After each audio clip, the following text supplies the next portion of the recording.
The compliment is not really to me, it's the compliment to the concept and the character.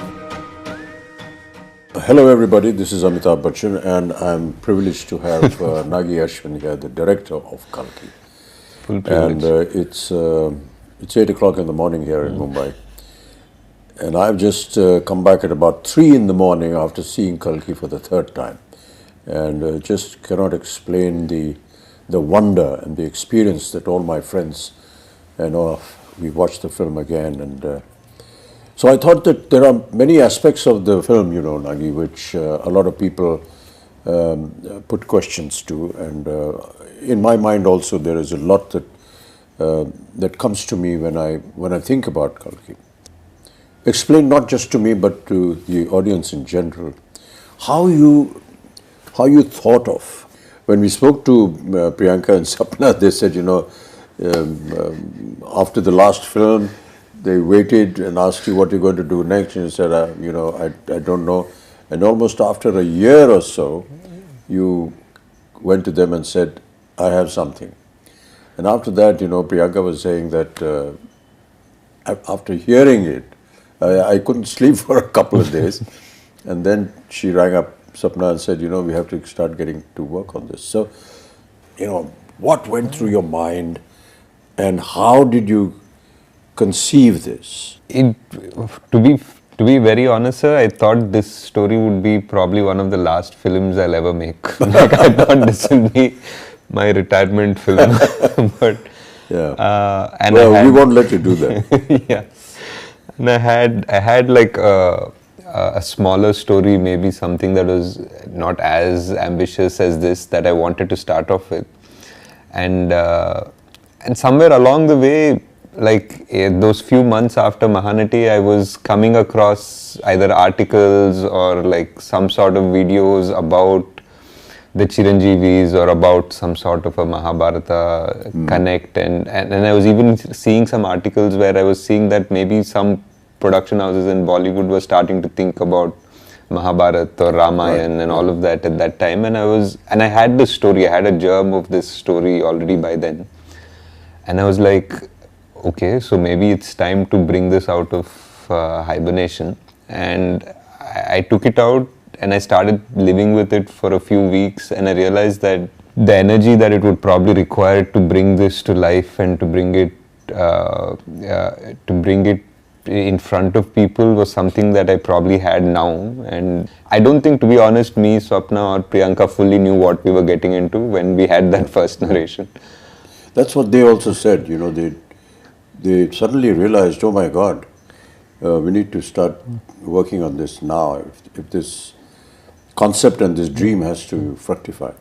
Yeah, we started with one concept artist and we thought, we'll conceptualize the main sequences of the film. But as we kept going deeper into that rabbit hole, so to speak, we realized every single thing had to be conceptualized and every single thing had to be built, and we realized it needed an army. Yeah, you showed me a photograph of ashwathama who has aged and is now fighting Bhairava. Yeah. Fighting Bhairava. And for someone to have had that kind of a visual in mind, and then to be told about the title, Kalki, and 2898 AD, and I couldn't understand that. So maybe you could explain for the benefit of the audience. Core of the story was the first scene, in a way. So 6,000 years after the death of Krishna. Which is what comes in the subtitle. Yeah. So 6,000 years have passed ever since Krishna gave the shrap to Ashwathama. So 6,000 years after, when Krishna is said to have left his body, was 3,102 BC, so to speak. So exactly that would lead up to 2898. The story of Ashwathama happens after the 18 days of the Kurukshetra. Yeah. It happens at the very end, like after the victory, after everything. This is probably 18 days of the war for Kurukshetra. After the 18 days of the war, this is the last thing that happens in the Mahabharata, so to speak. The most important confrontation between the Pandavas and the last Kaurava, so to speak. Yeah. So I felt that this was the ending of this story, sort of, but it's also the beginning of another story. Yes. And it doesn't finish. Like, I feel it's not finished. We just, even in the Mahabharata, for what I have read, it just is like Ashwathama is cursed and he walks into the woods. Like, he leaves Krishna and Bhima and everybody aside and he walks into the woods. We don't know what happened to him. So that's like a starting of a story. Now I wanted to know, like, if this man is cursed and he has been witnessing this entire Kali Yuga, like, that's the most interesting thought process. Like, because he is this ultimate warrior, but he's not interfering in the events of the Kali Yuga because he has a larger purpose. So I felt that it was audacious in a way for me to attempt to think that I'm finishing something that was left in the Mahabharata, but I was like, nobody's done it yet, so let's give it a shot. Yes. But why did you think like this? That I want to know what happened after that. Because in a sense, the Mahabharata ended at the end of the war after 18 days. Krishna gives disgust to Ashwathama, end of matter. Yeah. But you said you thought, okay, what happened after that? I had really loved this dialogue in that first scene, sir. What we did, like, after Ashwathama says, kill me now, I'm ready. Yeah. And then Krishna says, no, death is not a punishment. And then we have a wide shot of this battlefield with hundreds and thousands of people who are dead. Yes. And that, for me, even when I was writing it, that just felt like it had a deeper meaning. It feels like, Mahabharata has killed millions of people, but Krishna right now is standing there and saying, death is not your punishment, having to live is your punishment. That just meant, like, maybe there is a whole karmic level to this whole thing. Mm-hmm. And for Ashwathama also, I felt that anger, like, though he was very cruel in that particular moment, that anger was justified because he just felt that his father was killed very unjustly. And his father was a great warrior and he was killed in the most unjust way. So his anger was justified in his own way. So now his redemption is also very justified. But we never know if that redemption ever comes, because it's not like Ashwathama is always been evil or something like that. He's actually a very noble warrior. He's meant to be an avatar of Shiva. People say, like, Drona prayed to Shiva to get a rupam of Shiva as his child, and that's how Ashwathama was born.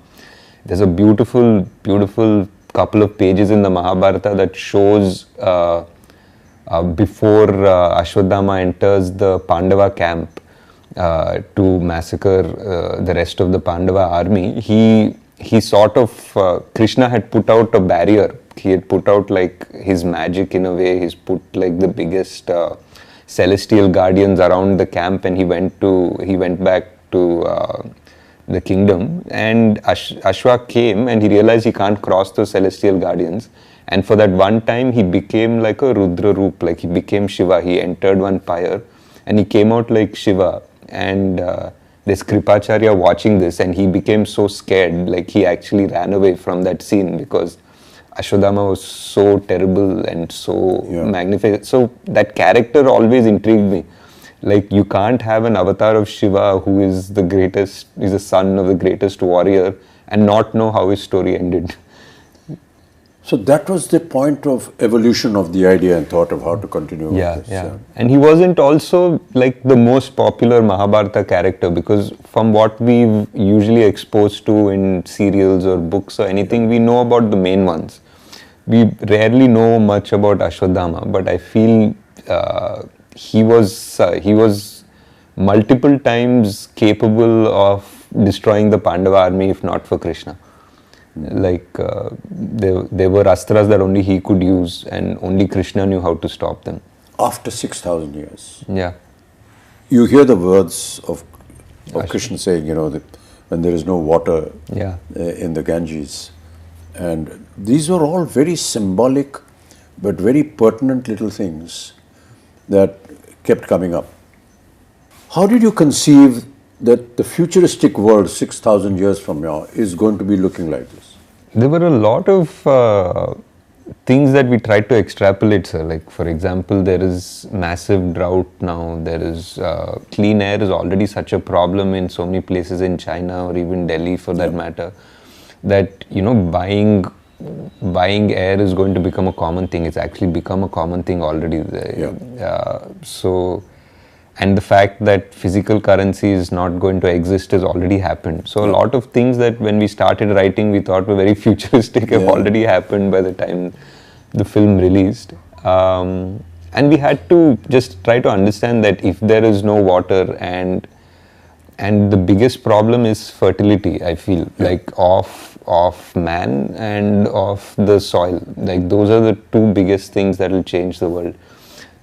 If human beings suddenly become infertile to a certain level, we just have barely 100 years before we go extinct, in a way. And if the soil stops being kind to us and it becomes dead in a way, then how much synthetic food are you going to develop, and how will that society be that lives only on synthetic food? So those are the two big things we tried to explore, though we didn't have time to really get into the details of it, but that was the thought process. During the portion when they were designing all this, were there any questions that ever arose in your mind? Multiple, sir. There were because like almost everything, because when you're trying to design a whole world with an ecosystem, with an economy, with all of that, there'll be so many contradictions. Like even just the architecture of things, there'll be like, what are your vehicles running on? Like if it's running on this, then why don't these people have access to it?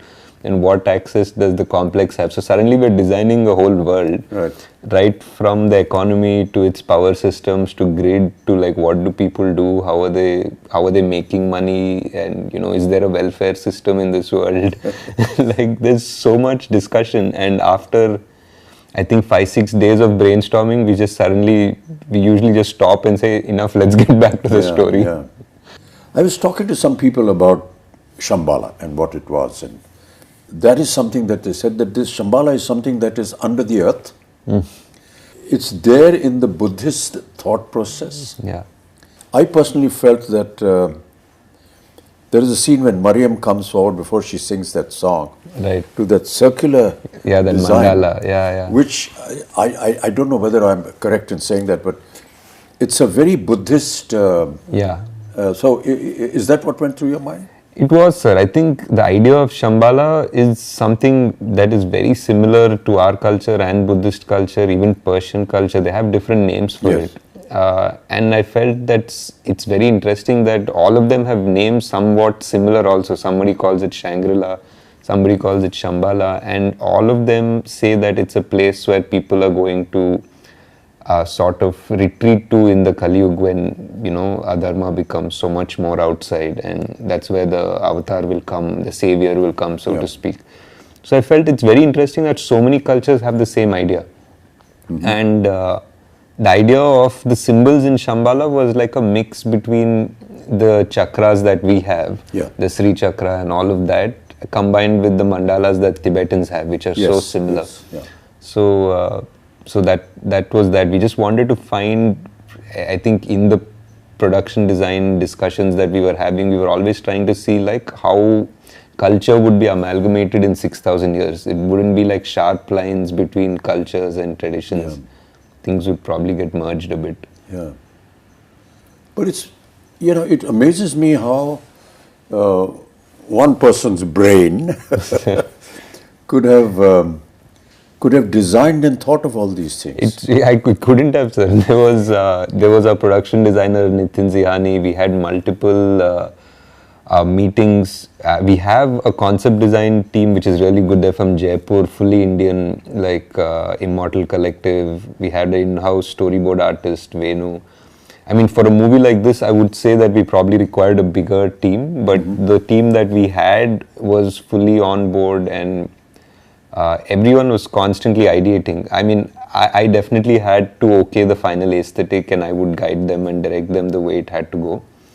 But if not for the concept designers and Nitin's brain also, this wouldn't have come out the way it has. Kamal that day when we had a general, Yeah. when we were talking to the rest of the guys, he said something very nice. Yeah. He said, a lot of the filmmakers come to me and they describe the story, and they give me very efficiently made Concept storyboards. Yeah. But the point is that his opinion was that how does this storyboard actually get into practice, and what is the reality of it? It's all right to make some drawings and come, but he said that when I saw this and when I heard Nagi, I thought, gosh, it's going to be another one of those storyboard things. But then Nagi showed me some visuals which he had shot, and I believed. Yeah. And just went ahead with it. What was the idea of the complex? The idea of the complex was, it was like everything is there. It's beautiful. It feels like heaven. There's water. It feels like, animals are frolicking happily, and it's clean air and all of that. But there's something that feels unnatural about it as well. There's something that doesn't feel real, and it doesn't feel it belongs there. So it was that aspiration of man. I feel that when you go to the complex in the film, there is this idea that you need 1 million units to enter the complex. Yeah. In this world. That idea was like a creative idea of yours. Yeah, it was a creative idea. It was something to give a goal to Prabhas's character, and everybody in that world they basically were working around that goal. They wanted to make 1 million units to get into the complex. But my idea was that you can't make 1 million units by being straightforward. The complex wants you to backstab each other. The complex wants you to fight amongst each other to make that 1 million units, and they're just going to be at peace because these people are never going to unite. That is what is happening in Kali Yuga, Yeah. This whole backstabbing and everything, everyone wants to grab and go on to the top, Correct. That famous story about all of us, we're all like cockroaches and everyone wants to go up, and reach the top of the lid of the bottle where they're in. So, you are catering to an audience, and there are many portions which I felt, as somebody who's been in the film industry, could understand that, okay, we are playing to the game. Yeah. This is Prabhas. For sure. This is a Telugu film. Yeah. And Prabhas is Telugu. Yeah. And you have to understand that he's massive, and he's godlike there. Yeah. So many elements which a lot of people felt in the first half, because of its length and so on and so forth. Yeah. At times they were not able to understand, or to say, come on, let's get on with the story. Yeah. But the fact is that it's like an intro to the hero of the film, but not just the hero of the film, but also the hero for the Telugu-speaking nation. Yeah. And that is something that, people perhaps overlook. But we have to give it to them. At the same time, giving out to the audience, I've never lost a fight and I never will. Yeah. Which are actually Krishna's words. Yeah. And you give it to Prabhas, to Bhairav. Yeah. True. But the point is that for the common language that the Telugu nation that is gaga over Prabhas, it has an alternate meaning as well. Also, yeah. And that is, those are the claptraps. Yeah. So I just felt it was a wonderful amalgamation of playing to the gallery, yet not entirely submitting yourself to them. Yeah. It was a tricky line, sir, for Yes, sure. Yeah, that's a very thin line. Yeah. I mean, I would love to go and sit in a theatre in Hyderabad and sit with this Telugu-speaking audience when they're seeing this, because they must be going wild when they see Prabhas saying this, and all the comic interludes that he has, and they had wonderful little snippets, that she comes out with, which are valid for the film, yet extremely valid for the common man. I mean, how did you think of that? Like you're saying, it's a very thin line, sir. Like, there were a few things in his intro, for example. Yeah. Like, I think a new audience from Paris wouldn't make anything of it. Yeah. Because there's a hologram that is glitching it says possible rebel, 5-star bounty. Yeah. And then it just glitches just for a moment right next to Prabhas and says rebel star for like an instant. And that's a claptrap for sure. Yes. And but for anybody on the outside, it doesn't make any difference. It was hard to design something like that. And there was something also where Bujji says, even I have some fans, and Bujji says, yeah, you have a rebel fan. Yeah. and again, for another audience, it doesn't make any difference because he was a rebel. We established right. that. No, that's what I felt. It was a brilliant amalgamation of playing to the gallery playing to the audience in Hyderabad, yet not moving away Yeah. from the concept of the film. Yeah. The concept of fertility, Yeah. was that a story imagination, or is there some kind of a link? It was a bit of a story imagination, sir. It felt like in the Kali Yuga, like what is the last thing that can be taken away from us is the gift of life.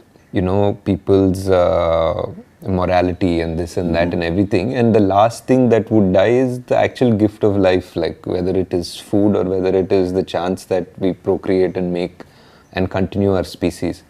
So just the fact that, that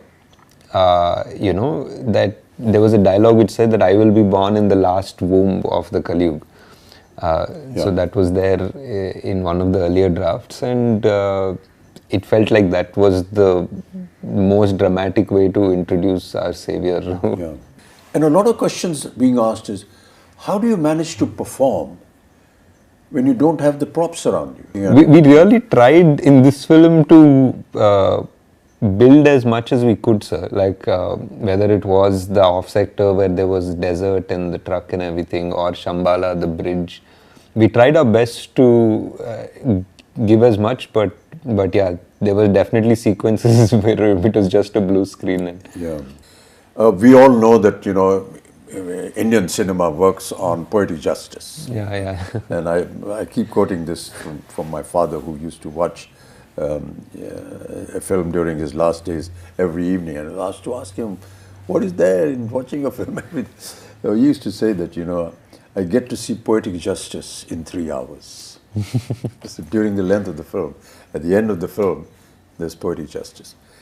To bring that kind of poetic justice in Kalki, in the Mahabharata, is it going to be factual? Is it not? I mean, this we will discover in part 2. But did it ever cross your mind that, there has to be this aspect of poetic justice in the film? Definitely, sir. I think so. I think Ashwathama's character itself is that idea of poetic justice. The way his character starts and the way it needs to finish. Yes. There are many little things which, which were done and shown in the film. Yeah. But its essence was actually realized by the audience. Yeah. It's like Sumati's Agni Pariksha in a sense. Yeah. Which was so beautifully done. Yeah. And we talk about Agni Pariksha, but we never visualized that it could be like this. Yeah. And you have the carrier of the next avatar go through this Agni Pariksha, which you show Sumati walking through this, ball of fire, and nothing happens to her. Yeah. Whereas when the fighters go through it, it just burn up. Yeah. So, what was the thinking behind that? That is definitely one of my favorite sequences in the film, because it also parallelly brings in all the 3 characters. Like it brings in It's a kind of a chastising of Sumati in a sense. Yeah, in a way. And Ashwa realizes at the same time, Bhairava at the same time. And for me personally, it was the reference of the Krishna and Vasudeva walking through the river in the Dwapar Yuga, like as the river parts for them. It felt like in the Dwapar Yuga, the water element parted for God to give him safe passage. And for me here, it felt that the fire element parted for God to give him safe passage. Yeah. So that was my thought process. Yeah. I mean, there were so many challenges, even from the point of view of, say, the DOP or the cameraman and everything. Yeah. You have an 8-foot giant. Yeah. And you have the rest of the cast here. Yeah. And there were so many times when we took hours, because how do you light up a place where you're going to see both the characters together. Correct. So my lighting is going to be different. Yeah. And my whole atmosphere is going to be different. My concept of looking down to talking everyone, and everyone's looking up to talk to me, and how we actually managed to do that. Yeah. There were times when I was having this little stick poking out from behind me and saying, my face is not here, it's somewhere up there. And it was quite amusing, but how wonderfully it all sort of came together. Like how many times we had to do each shot 3 times or 4 times. Yes. Yeah. Even when I was writing, I always thought Kalki was 2 watches. Like it was a repeat watch. Like the first time you watch the film, you watch the film. And the second time you watch it with the perspective of having seen it again. So you see so many things in a new perspective almost. Yes. In a way, it's almost a new film the second watch. Yeah. So I always felt it was a 2-watch movie at the least. And it's great because I think we went for the evening show, like all of us, to see it, and on the first day. And by the evening show, there were people who already knew the dialogue, so they were already watching it the second time. Yeah, I finished seeing it for the 3rd time last night. I'd really like you to just kind of summarize the whole experience before we end up talking. Yeah. Because we could just carry on, for a long time, yes, sir. I think for me, it was just, it was a dream definitely to put together this world and all of the influences and the stories that I've loved, and putting it together in a world in a coherent and understandable and enjoyable way. And to see now today that dream has come true and people are actually agreeing to watch such a film and love such a film and accept it. It's not just, I think, just for us as a team that's been working on it for 3 years, and the actors that have put in so much time to do it. It's not just a win for us, I feel. Yeah. I feel it's a win for the industry in a way, because like producers, actors, directors, writers now have a validation that they can think differently. Yes. Now they have a validation that they can greenlight projects which probably wouldn't have, because now there's a Kalki. Now there's a Kalki, a producer will listen to a story that is a mytho or a fantasy or something. Yes, and an actor will be okay to greenlight a script. So I think we have moved forward in the right direction, and I'm very glad that Kalki was able to do something to have that change happen. Yeah. I just wanted to, I mean, we won't get a chance as often, so I just wanted to ask what in the scenes that you've done, like what were your favorite scenes in the film? Yeah. It's very difficult to pick one particular scene, Nagi. And I'm not just saying it because I'm a member of the cast and crew and it's our film, but quite honestly, it's very difficult. Really, the purpose of talking to you, Nagi, was that. Yeah. That it's, yes, it is a film. Yes, it is make-believe. But it's make-believe. It's the belief that we want you to go and see, because it's been made with belief. And that belief is what is the strongest point that I feel in the film. And each time I see it, it's that belief. Yeah. I hope that, the audiences will go and see this film with the kind of interpretation that Nagi, the director, had, and his vision, and the way he has explained the many aspects of the story. It's a film that anybody will identify with, because it's, good over evil, and all our films are like that. Yeah. But to give it the depth and bring that mythological history, culture into the open and prove it, that is what was challenging for Nagi, and that is what I find he has been able to find victory in that challenge. So now we wait anxiously for part 2. For part 2. How is it all going to end? And so we look in great anticipation. Thank you, sir. Thank you. Thanks so much, Nagi. It's been wonderful talking to you. Sir, I know you don't like or appreciate this, but this is one of the few chances we have to thank you for all your patience. You know, And the whole country, sir, like whoever I speak to, Yeah. I know you've heard this already so many times, but it's just such a pleasure to see you in that avatar, in that role. Yeah. And so many people, I did a bunch of interviews yesterday and everybody just said, thank you for giving us this Amitabh yeah, Bachchan. it's a a huge fan fallacy, thing. actually. I don't believe I know it. you don't like any of No, it, sir. it's not a case of liking. I just feel that the compliment is not really to me, it's the compliment to the concept and the character. And Also. that speaks volumes about the film. It's not a personal, you know, okay, I like this star, Yeah. and he was good and he acted very well and so on and so forth. So Yes, sir. when they compliment a Prabhas or a Deepika and anyone else and Kamal, you're actually complimenting the concept of the director, Nagi, who was able to conceive and put together this story. It's all very well to go to an audience that's coming out of a theatre Yeah, and say, "Kaisi lagi film bhaiya?" So they said, "That's about the film yaar. Yeah, unse nahi samajh mein nahi aaya, ye nahi hua." It's not that. I think that we need to catch some people who, the youngsters, and say, you know, let's sit down and have a chat. And what did you actually see? What did you think of? What was going through your mind when you were watching all this? It would make a very interesting subject. And I'm going to catch Abhishek and Please do, sir. That would be Navya, great. my granddaughter, and have a chat with them, much like we've had here, Yeah. and ask them some very pertinent questions. Right.